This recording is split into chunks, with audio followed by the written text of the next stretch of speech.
Well, the Prime Minister is being put on notice this morning with a surprise candidate throwing their hat in the ring to challenge him for the seat of Grayndler at the next federal election. Hannah Ferguson is the founder of one of this country's biggest independent news platforms, and overnight she's officially unveiled plans to challenge Anthony Albanese for his seat. And Hannah Ferguson, soon to be candidate for the seat of Grayndler, joins us live. Good morning to you. Good morning, Nat. Why? Look, I live in Grayndler. It's my home electorate. It's where I was born, actually 2 years into the job for the PM already. He's been the member for 30 years, and I feel like as a young person in Australia that I do not feel represented at a local level by him. I think this is an incredibly progressive electorate that demands and deserves more than a politician who is beholden to the interests of the gambling lobby and the fossil fuel industry. He's got a big margin, 17%.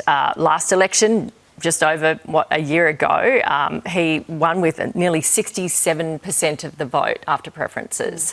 That's a big person to topple. Oh, look, I think this is about a broken political system. I think Australians are fed up with the major parties right now who are not listening to their needs and who need to receive a clear message. I think this is about communicating that Australians are frustrated, that we deserve better. And I think more people need to be standing up, putting their head above the parapet and challenging people like the Prime Minister. At the end of the day, he's an elected local representative, and I believe he's failing in the area, and I want to change that. Everyone says that. Everyone wants to change things. But knocking off a Prime Minister is a different case, isn't it? I think we only need to look at the surge of One Nation in recent months to say that there's no safe seat in this country, and we need every elected official in this country to be treating their local community like it's a privilege to serve them. And I think they've lost that. They've lost that memory, and I want to continue to stand up and to push back and say it is a privilege to serve and one you should not take for granted. Do you still call him a bootlicker? Look, I think that Anthony Albanese is someone, earlier this year called David Pocock a grievance politician, called Grace Tame difficult, continues to meet with millionaire donors and not to clearly disclose them even over the weekend. We've seen that he's really sort of unhappy talking about these private functions that he's attending, these donors who are paying to play, this cash for access system that we exist in. And I want better. I want transparency, and I want honesty and truth brought back to politics in Australia. So you say your main issues are gas exports, taxation, gambling.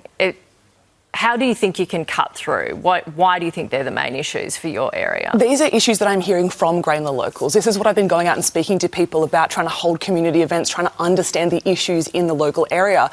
At a national level, our Prime Minister is failing on two big issues, and that is the gas tax export that is supported by an overwhelming majority of Australians. I think it's 87%, from Greens voters to One Nation voters.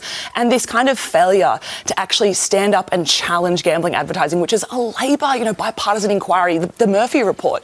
This failure is so transparent, and I want to get up and challenge that system that he is failing. Because he'll say, look, we're locked into contracts with gas, and that's what we're using as a bargaining tool to go cap in hand around the world and get fuel right now. And my answer to that is Australians expect better. Australians see through this. Australians understand what's happening here, and what we see is that community interests are being put far, far behind corporate donors, multinationals. And I think their influence is controlling the PM, and that's why I want to stand up and say something. So you could get out of those gas contracts? I think it's important to be able to negotiate them and come forward and talk to the Australian people. I think that a gas export tax is absolutely on the table. Jim Chalmers has left it on the table. It's the Prime Minister, I think, who's bottlenecking this issue. OK. Hannah, thank you for your time. Thanks for having me. Here's David.